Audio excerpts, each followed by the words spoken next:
বিশ্বজুড়ে আবারও বাড়ছে যুদ্ধের শঙ্কা।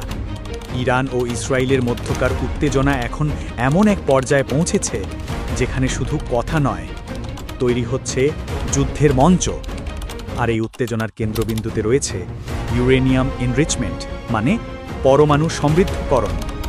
আজকের এই এক্সক্লুসিভ ভিডিওতে আমরা আপনাকে দেখাবো আসলে কি ঘটছে পর্দার আড়ালে, কেন ইসরায়েল এতটা আতঙ্কিত, আর ইরান কি সত্যিই বানাচ্ছে পরমাণু বোমা।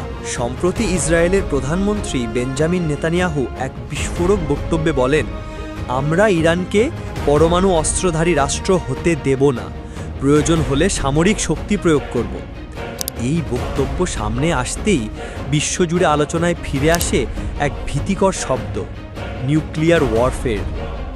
ইউরেনিয়াম এনরিচমেন্ট মানে কি? ইউরেনিয়াম এনরিচমেন্ট হলো এমন এক প্রক্রিয়া যেখানে ইউরেনিয়ামের শক্তি বাড়ানো হয় বিদ্যুৎ উৎপাদন অথবা ভয়ঙ্কর পরমাণু অস্ত্র তৈরির জন্য। সাধারণ ইউরেনিয়াম বিদ্যুৎ তৈরিতে 3 থেকে 5% পর্যন্ত সমৃদ্ধ করা হয়, কিন্তু এখন জানা যাচ্ছে ইরান ইতোমধ্যেই 60% পর্যন্ত এনরিচড ইউরেনিয়াম তৈরি করে ফেলেছে এবং আশঙ্কা করা হচ্ছে তারা 90% কাছাকাছি পৌঁছাতে চায়, যা পারমাণবিক বোমা তৈরির চূড়ান্ত ধাপ। ইসরায়েল স্পষ্ট করে জানিয়েছে তারা কোনো ক্রমেই ইরানকে নিউক্লিয়ার রাষ্ট্র হতে দেবে না, তাই যে কোনো সময় হামলা হতে পারে ইরানের পারমাণবিক স্থাপনাগুলোর ওপর।